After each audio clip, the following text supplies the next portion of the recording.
देखिए, भोजन के आज हम लोग दूसरे पार्ट पर हैं और कार्बोहाइड्रेट्स बारे में पढ़ चुके हैं। वसा के बारे में आज हम लोग पढ़ेंगे और आगे और भी जो टॉपिक हैं उस पर भी हम लोग डिस्कस करेंगे। तो वसा में भी जो है तीन तत्व हमने आपको, जैसे कार्बोहाइड्रेट्स में हमने बताया था तीन तत्व कार्बन, हाइड्रोजन और ऑक्सीजन तत्व होते हैं।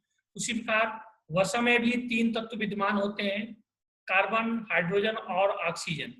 और अभी हम लोगों ने बात किया कि वसा मीन्स फैट को ठोस रूप में हम लोग चर्बी बोलते हैं और द्रव रूप को हम क्या बोलते हैं, तेल बोलते हैं।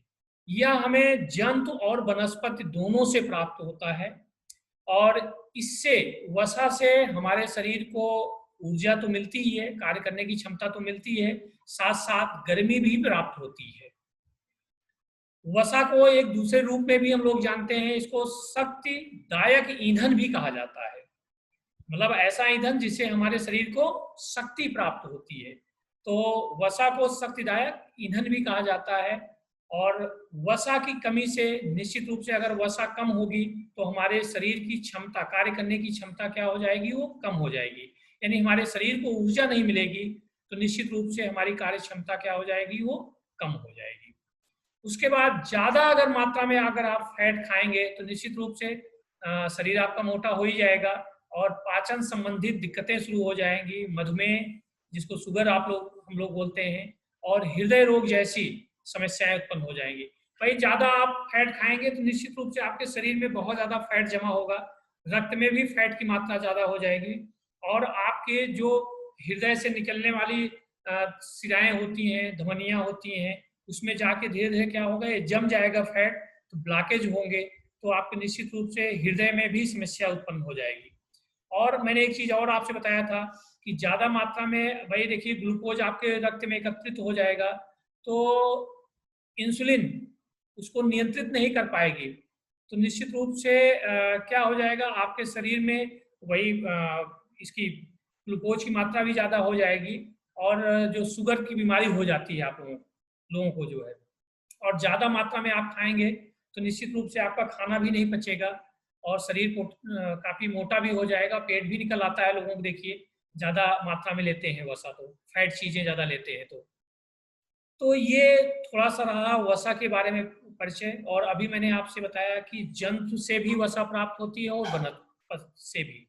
तो जंतु से जो वसा प्राप्त होती है कुछ रूप में होती है, घी हम लोग खाते हैं, मक्खन खाते हैं, अंडे हो गए, मांस, मछली, इससे हमें क्या प्राप्त होती है, जो वसा प्राप्त होती है वो कौन सी वसा होती है, जंतु वसा होती है।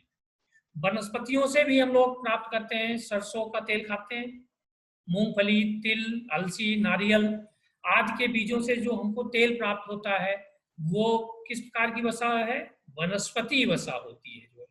तो ये आप लोगों को वसा के बारे में थोड़ा सा रहा जानकारी। इसके बाद हम लोग पढ़ेंगे प्रोटीन, जो हमारे शरीर की विकास होती है, जो है हमारे शरीर में जो वृद्धि होती है वो किसके कारण होती है, प्रोटीन के कारण होती है। और प्रोटीन के बारे में भी हम लोग पढ़ते हैं। प्रोटीन एक जटिल कार्बनिक पदार्थ है। यह चार तत्व तो इसमें विद्यमान होते हैं, कौन कौन से, कार्बन, हाइड्रोजन, ऑक्सीजन तथा नाइट्रोजन।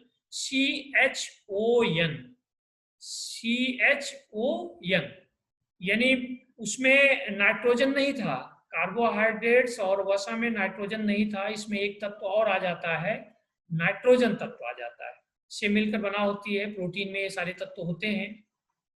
प्रोटीन का कार्य क्या है, हमारे शरीर की के विकास के साथ साथ हमारे अगर घाव जो लगे रहते हैं उसको भरने का काम करती है और रोग प्रतिरोधक क्षमता बढ़ाने का कार्य करते हैं। मीन्स WBC का निर्माण जबरदस्त प्रोटीन से ही होगा जो हम लोग खाना खाते हैं। तो ये क्या होगा, जो हमारे शरीर के रोगाणु, जो बाहर से रोगाणु आते हैं उनसे लड़ने की जो क्षमता हमारे शरीर के अंदर होती है, उसकी क्षमता ये क्या करते हैं, ये प्रोटीन बढ़ा देती है जो है। तो ध्यान रखना चाहिए, प्रोटीन अच्छी मात्रा में हम लोगों को लेना चाहिए, इससे हमारा शरीर भी स्वस्थ रहेगा। प्रोटीन हमें जंतु और प्रोटीन वनस्पति दोनों से प्राप्त होती है। तो जंतु से जो हमको प्रोटीन प्राप्त होती है, हम लोग अच्छी तरह जानते हैं, दूध, मांस, मछली, पनीर, अंडा आदि, ये क्या होता है, जंतु से ही प्राप्त होता है। इससे जो हमको प्रोटीन प्राप्त होती है उसे हम जंतु प्रोटीन कहते हैं। वनस्पति प्रोटीन, सोयाबीन, दालें, सेम, फलियां, अगर आप लोगों से पूछा जाए तो वनस्पत प्रोटीन सबसे ज्यादा किस में पाई जाती है? अगर आप लोग स्कूल के एमडीएम का मेन्यू सोयाबीन। मेनू अगर आप लोगों ने देखा हो तो उसमें सोयाबीन युक्त सब्जी खाने की बात कही गई है। क्यों सरकार कहती है कि भाई बच्चों को सोयाबीन युक्त सब्जी खिलाया जाए? निश्चित रूप से सोयाबीन में बहुत ज़्यादा मात्रा में प्रोटीन पाई जाती है। लगभग 43% प्रोटीन पाई जाती है सोयाबीन में। उसके बाद दालें हैं, सेम हैं, फलियां हैं, इसमें भी प्रोटीन अच्छी मात्रा में पाई जाती है जो है। तो सबसे ज़्यादा मात्रा में सोयाबीन, इसीलिए कहा जाता है सोयाबीन युक्त सब्जी खाना चाहिए। अच्छी प्रोटीन मिलेगी, अच्छी प्रोटीन मिलेगी तो बहुत सारी शरीर की आपकी रोग प्रतिरोधक क्षमताओं में वृद्धि होगी और शरीर हमारा स्वस्थ रहेगा। आगे बात करते हैं हम लोग विटामिन तथा खनिज लवण के बारे में। विटामिन जटिल कार्बनिक यौगिक है होते हैं। यह हमारे शरीर को स्वस्थ और निरोग रखता है जो है, यानी शरीर को स्वस्थ रखने का कार्य विटामिन तथा खनिज लवण करते हैं हमारे। और ये मुख्य रूप से विटामिन को दो भागों में, घुलनशीलता के आधार पे हम कह सकते हैं दो भागों में हम लोगों ने बांटा है। देखिए, जल में घुलनशील विटामिन, ये बहुत कंपटीशन में पूछा जाता है, अक्सर आता है, ऑप्शन दिया रहता है कि जल में yes sir, A D E तथा के। जल ए में डी ई घुलनशील तथा के। विटामिन, नहीं बेटा, जल में घुलनशील विटामिन बी तथा सी है। जल में घुलनशील विटामिन कौन सी है? बी तथा सी को आप बताएंगे। और वसा में घुलनशील विटामिन बताएंगे ए डी ई के। वसा में ए डी ई तथा के। ए डी ई के, ई तथा के। ये क्वेश्चन बहुत पूछा जाता है, अक्सर एग्जाम में आता है कि जल में घुलनशील विटामिन कौन कौन सी होती हैं? बी ये तथा। दोनों आते हैं। ये दोनों आप लोग याद रखिएगा। विटामिन, आप हम लोग ये विटामिन हमको प्राप्त कहाँ से होती है, इसके स्रोत क्या हैं? हम लोग एक चार्ट आगे देखते हैं, उस पर देखिए बहुत सारी चीजें आपके विटामिन का एक चार्ट मैंने दिया है इसमें, और अभी आपको व्हाट्सएप ग्रुप पे भी पहुंच जाएगा। देखिए, विटामिन मुख्यतः हम लोग जो आपको चार्ट दिख रहा है इसी के बारे में हम लोग पढ़ेंगे जो हमारे सिलेबस में निर्धारित है। सबसे पहले हम लोग विटामिन ए की बात करेंगे। विटामिन ए, विटामिन ए हमें कहाँ से प्राप्त होती है? आगे आपको स्रोत दिया गया है, अंडे, मक्खन, घी, मछली का तेल, हरी सब्जियां, गाजर आदि। तो जायज बात है हम लोग को ये चीजें खानी चाहिए, इससे हमको अच्छी विटामिन मिलेगी ए। और विटामिन पूछा जाता है, विटामिन ए की कमी से होने वाला रोग तो आप लोग अच्छी तरह जानते हैं, कौन सा रोग होता है? रतौंधी। रतौंधी।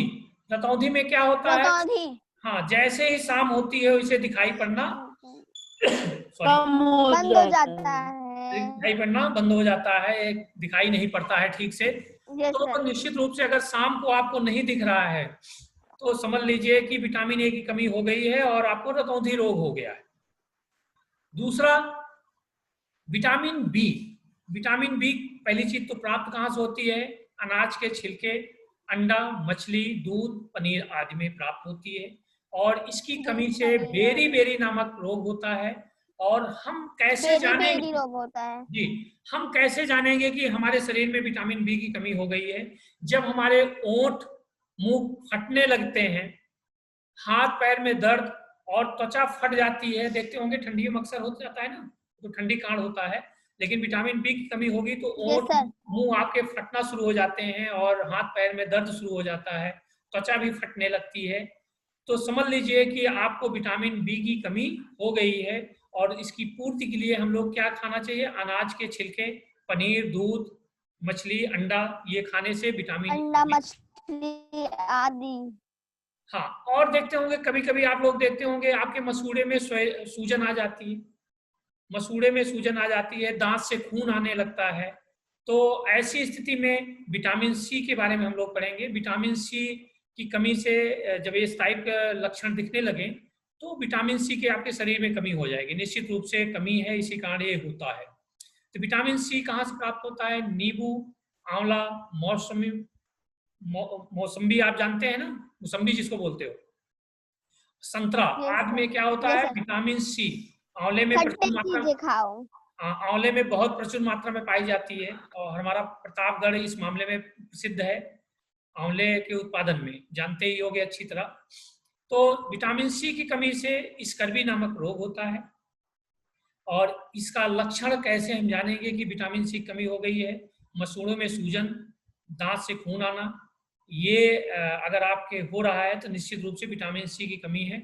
आप नींबू ले लीजिए, उसको रगड़ लीजिए दांतों में और उसका रस पी लीजिए, देखिए अपने आप ऑटोमेटिक बिना दवा के ही सही हो जाएगा। आगे हम विटामिन डी की बात करते हैं। विटामिन डी का स्रोत है मक्खन, दूध, मछली का तेल, सूर्य का प्रकाश आदि। देखिए इसके कारण सूर्य के प्रकाश, सुबह सुबह उठने के बाद जो सुबह की धूप होती है उसको जरूर लेना चाहिए। इससे विटामिन डी हमें आराम से मिल जाती है सूर्य से। और इसके कमी के कारण चलो ठंडी में तो सबसे ज्यादा लेना चाहिए। हाँ, और रिकेट्स और सूखा रोग होता है। और अगर इसकी कमी से हमारी हड्डियां कमजोर हो जाती हैं और हड्डियां टेढ़ी हो जाती हैं, टेढ़ी पेढ़ी होने लगती है। हाँ टेढ़ी मेढ़ी हो जाए तो समझ लो कि विटामिन डी की कमी हो रही है। आगे आप लोगों सूर्य ने का प्रकाश ले लो, ठीक हो जाएगा। हाँ, आप लोगों ने सुना होगा गांव में कहते हैं ना, लोगों की फालिस मार दिया है, पैरालिसिस जिसको बोलते हैं। तो ये विटामिन ई के कमी कारण जो है, विटामिन ई के पहले स्रोत जाने। अंडे, गेहूं, हरी पत्तियां वाली सब्जियां आप खाएं, इसमें विटामिन ई खूब पाई जाती है। और उसमें क्या कहते हैं, जो मिर्चा खाते हैं उसमें भी होता है। इसके कारण क्या होता है, पैरालिसिस जिसको हम लोग बोलते हैं कि पक्षाघात, मीन्स जिसको गांव कहते हैं ना, फालिस मार गई है जो है, तो ये विटामिन ई की कमी के कारण होता है। ये शरीर के अंग काम करना बंद कर देते हैं। फिर उसके बाद विटामिन के आती है बात। सोयाबीन, हरी पत्तियों वाली सब्जी खाइए, अंडे, इसमें क्या होती है, विटामिन के प्राप्त होती है। और इसकी कमी से अगर ये इसकी कमी हो जाती है तो अगर कहीं चोट लग गई तो जो हमारा वो रक्त, भरता नहीं है जल्दी, ठीक नहीं होता है, बहता जाता है। खून का बहना जल्दी बंद नहीं होता है। तो ये सब और इससे क्या होता है, हमारे इसकी कमी से चक्कर आना, सीने में दर्द, दिल की धड़कन तेज होना, ये विटामिन के की कमी कारण होता है। यानी विटामिन के भाई जो दिल की धड़कन होती है उसको भी कंट्रोल करता है और सीने में दर्द वगैरह नहीं होता है। तो विटामिन के भी हम लोग सोयाबीन और हरी पत्तों वाली सब्जियां ये सब खाने चाहिए, जिससे ये समस्याएं हमें नहीं होगी जो है। अब आते हैं हम लोग कुछ खनिज तत्व के बारे में बात करते हैं, या खनिज लवण के बारे में बात करते हैं। खनिज तत्व तो आप समझते हैं, जैसे पहला देखिए फ्लोरीन। हमारे देखिए मुंह का, दांत का सबसे मजबूत भाग कौन सा होता है, एनामेल। तो फ्लोरीन ऐसा तत्व है, खनिज तत्व है। ये कहाँ से प्राप्त होता है, पीने वाले जल से, चाय से, समुद्री भोजन से। इससे हमें फ्लोरीन प्राप्त होती है और इससे दांतों का एनामेल का निर्माण होता है, ये जो कि बहुत मजबूत भाग होता है। तो निश्चित रूप से इसकी कमी होगी तो धीरे धीरे हमारा जो है एनामेल खराब हो जाएगा अगर हम फ्लोरीन नहीं लेते हैं तो। फिर पोटेशियम, ये कहाँ से प्राप्त होता है, मांस, दूध, अनाज, फल और सब्जियों से। इससे क्या होता है, जल संतुलन हमारे शरीर में बना रहता है।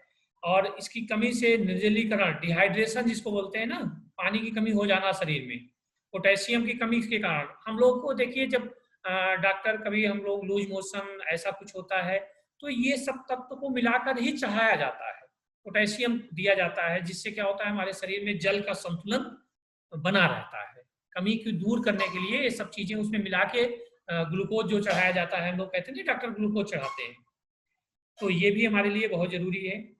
आयरन, यफी, ये मांस, अंडा, फलियां, अनाज, हरी पत्तियां, पालक में खूब पाया जाता है ना, पालक खाना चाहिए। और इस किसका निर्माण इससे होता है, ये जो है रक्त में हीमोग्लोबिन का निर्माण होता है इससे। हीमोग्लोबिन रक्त का जो लाल भाग होता है ना, लाल किसके कारण दिखाई पड़ता है, हीमोग्लोबिन के कारण। और इसकी कमी से इनीमिया नामक रोग होता है। इनीमिया मतलब रक्त अल्पता नामक रोग हो जाता है। कैल्शियम, ये दूध, पनीर, हरी सब्जियां, फलियां, अनाज में पाया जाता है। और इसकी उपयोगिता क्या है, हड्डियां और दांतों का निर्माण होता है। इसकी कमी से निश्चित रूप से हड्डियां और दांत हमारे कमजोर हो जाएंगे। फास्फोरस की बात करिए, फास्फोरस तत्व दूध, मांस और अनाज में पाया जाता है, इससे भी हड्डियां और दांतों का निर्माण होता है। आयोडीन, आप लोग अच्छी तरह जानते हैं, हम लोग स्कूल में टाटा नमक खाया जाता है ना, इसमें आयोडीन मिली होती है जो है, और ये नमक में मिला रहता है, और ये समुद्री भोजन आयोडीन युक्त नमक में आयोडीन पाया जाता है, जिससे थायरॉक्सिन हार्मोन्स का निर्माण होता है, और इसकी कमी से घेंघा नामक रोग होता है।